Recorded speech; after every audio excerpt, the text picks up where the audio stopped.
सरस्वती व्यासं ततो जयमुदीरये। मूकं करोति वाचालं पंगुलंघयते यत्कृपातमहं वन्दे परमानन्दमाधवो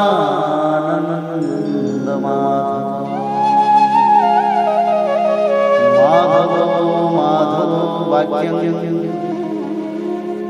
माधवो हरि परन्ते साधवा नित्यं सकलकार्येषु अथ विंशोऽध्याय। भगवान वामन जी का विराट रूप होकर दो ही पग से पृथ्वी और स्वर्ग को नाप लेना। श्री सुखदेव जी कहते हैं कि राजन, जब कुल गुरु शुक्राचार्य ने इस प्रकार कहा तब आदर्श ग्रस्त राजा बलि ने एक क्षण चुप रहकर बड़ी विनय और सावधानी से शुक्राचार्य जी के प्रति यों कहा। राजा बलि ने कहा, भगवान, आपका कहना सत्य है। गृहस्थाश्रम में रहने वालों के लिए वही धर्म है जिससे अर्थ, काम, यश और आजीविका में कभी किसी प्रकार बाधा न पड़े। परंतु गुरुदेव, मैं प्रहलाद जी का पौत्र हूँ और एक बार देने की प्रतिज्ञा कर चुका हूँ।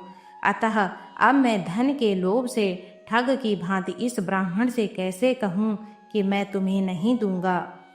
इस पृथ्वी ने कहा है कि असत्य से बढ़कर कोई अधर्म नहीं है। मैं सब कुछ सहने में समर्थ हूँ, परंतु झूठे मनुष्य का भार मुझसे नहीं सहा जाता। मैं नरक से, दरिद्रता से, दुख से, समुद्र से, अपने राज्य के नाश से और मृत्यु से भी उतना नहीं डरता जितना ब्राह्मण से प्रतिज्ञा करके उसे धोखा देने में डरता हूँ। इस संसार में मर जाने के बाद धन आदि जो जो वस्तुएं साथ छोड़ देती हैं, यदि उनके द्वारा दान आदि से ब्राह्मणों को भी संतुष्ट न किया जा सका तो उनके त्याग का लाभ ही क्या रहा। दधीचि, शिव आदि महापुरुषों ने अपने परम प्रिय दुष्टज प्राणों का दान करके भी प्राणियों की भलाई की है। फिर पृथ्वी आदि वस्तुओं को देने में सोच विचार करने की क्या आवश्यकता है। ब्राह्मण, पहले युग में बड़े बड़े दैत्यराजों ने इस पृथ्वी का उपभोग किया है। पृथ्वी में उनका सामना करने वाला कोई नहीं था। उनके लोक और परलोक को तो काल खा गया, परंतु उनका यश अभी पृथ्वी पर ज्यों का त्यों बना हुआ है। गुरुदेव, ऐसे लोग संसार में बहुत हैं जो युद्ध में पीठ न दिखाकर अपने प्राणों की बलि चढ़ा देते हैं, परंतु ऐसे लोग बहुत दुर्लभ हैं जो सत्पात्र के प्राप्त होने पर श्रद्धा के साथ धन का दान करे। गुरुदेव, यदि उदार और करुणाशील पुरुष अपात्र याचक की कामना पूर्ण करके दुर्गति भोगता है तो वह दुर्गति भी उसके लिए शोभा की बात होती है। फिर आप जैसे ब्रह्मवेता पुरुषों को दान करने से दुख प्राप्त हो तो उनके लिए क्या कहना है। इसलिए मैं इस ब्रह्मचारी की अभिलाषा अवश्य पूर्ण करूँगा। महर्षि, वेद विधि के जानने वाले आप लोग बड़े आदर से यज्ञ यज्ञादि के द्वारा जिनकी आराधना करते हैं, वे वरदानी विष्णु ही इस रूप में हूँ अथवा कोई दूसरा हो, मैं इनकी इच्छा के अनुसार इन्हें पृथ्वी का दान करूँगा। यदि मेरे अपराध न करने पर भी ये अधर्म से मुझे बांध लेंगे तब भी मैं इनका अनिष्ट नहीं चाहूँगा, क्योंकि मेरे शत्रु होने पर भी इन्होंने भयभीत होकर ब्राह्मण का शरीर धारण किया है। यदि ये पवित्र कीर्ति भगवान विष्णु ही हैं तो अपना यश नहीं खोना चाहेंगे। मुझे युद्ध में मारकर भी पृथ्वी छीन सकते हैं और यदि कदाचित ये कोई दूसरे ही हैं तो मेरे बाणों की चोट से सदा के लिए रणभूमि में सो जाएंगे। श्री सुखदेव जी कहते हैं, जब शुक्राचार्य ने देखा कि मेरा यह शिष्य गुरु के प्रति अश्रद्धालु है तथा मेरी आज्ञा का उल्लंघन कर रहा है, तब देव की प्रेरणा से उन्होंने राजा बलि को साप दे दिया। यद्यपि वे सत्य, प्रतिज्ञा और उदार होने के कारण साप के पात्र नहीं थे। शुक्राचार्य जी ने कहा, मूर्ख, तू है तो अज्ञानी, परंतु अपने को बहुत बड़ा पंडित मानता है। तू मेरी उपेक्षा करके गर्व कर रहा है। तूने मेरी आज्ञा का उल्लंघन किया है, इसलिए शीघ्र ही तू अपनी लक्ष्मी खो बैठेगा। राजा बलि बड़े महात्मा थे। अपने गुरुदेव के शाप देने पर भी वे सत्य से नहीं डिगे। उन्होंने वामन भगवान की विधि पूर्वक पूजा की और हाथ में जल लेकर 3 पग भूमि का संकल्प कर दिया। उसी समय राजा बलि की पत्नी विंध्यावली, जो मोतियों के गहनों से सुसज्जित थी, वहां आई। उसने अपने हाथों वामन भगवान के चरण पखारने के लिए जल से भरा सोने का कलश ला कर दिया।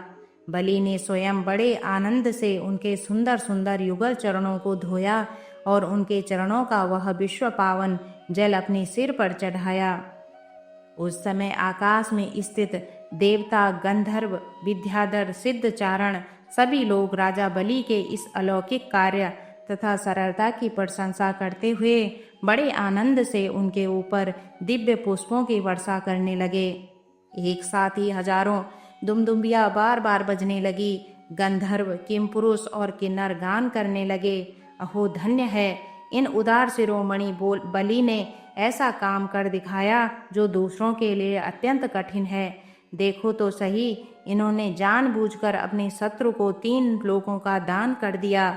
इसी समय एक बड़ी अद्भुत घटना घट गई। अनंत भगवान का वह त्रिगुणात्मक वामन रूप बढ़ने लगा। वह यहाँ तक बढ़ा कि पृथ्वी, आकाश, दिशाएं, स्वर्ग, पाताल, समुद्र, पशु पक्षी, मनुष्य, देवता और ऋषि सब के सब उसी में समा गए। ऋद्विज, आचार्य और सदस्यों के साथ बलि ने समस्त ऐश्वर्य के एकमात्र स्वामी भगवान के उस त्रिगुणात्मक शरीर में पंचभूत, इंद्रिय और उनके विषय, अंतःकरण और जीवों के साथ वह संपूर्ण त्रिगुणमय जगत देखा। राजा बलि ने विश्वरूप भगवान के चरण तल में रसातल, चरणों में पृथ्वी, पिंडलियों में पर्वत, घुटनों में पक्षी और जांघों में मरुदगणों को देखा। इसी प्रकार भगवान के वस्त्रों में संध्या, गुहा स्थानों में प्रजापति गण, जघन स्थलों में अपने सहित समस्त असुरगण, नाभि में आकाश, कोख में 7 समुद्र और वक्ष स्थल में नक्षत्र समूह देखे। उन लोगों को भगवान के हृदय में धर्म, स्तनों में ऋतु और सत्य वचन, मन में चंद्रमा, वक्ष स्थल पर हाथों में कमल लिए लक्ष्मी जी, कंठ में सामवेद और संपूर्ण शब्द समूह उन्हें दिखे। बाहुओं में इंद्रादि समस्त देवगण, कानों में दिशाएं, मस्तक में स्वर्ग, केशों में मेघमाला, नासिका में वायु, नेत्रों में सूर्य और मुख में अग्नि दिखाई पड़े। वाणी में वेद, रचना में वरुण, भौमों में विधि और निषेध, पलकों में दिन और रात, विश्वरूप के ललाट में क्रोध और नीचे के होंठ में लोभ के दर्शन हुए। परीक्षित, उनके स्पर्श में काम, वीर्य में जल, पीठ में अधर्म, पद विन्यास में यज्ञ, छाया में मृत्यु, हंसी में माया और शरीर के रोमों में सब प्रकार की औषधियाँ थी।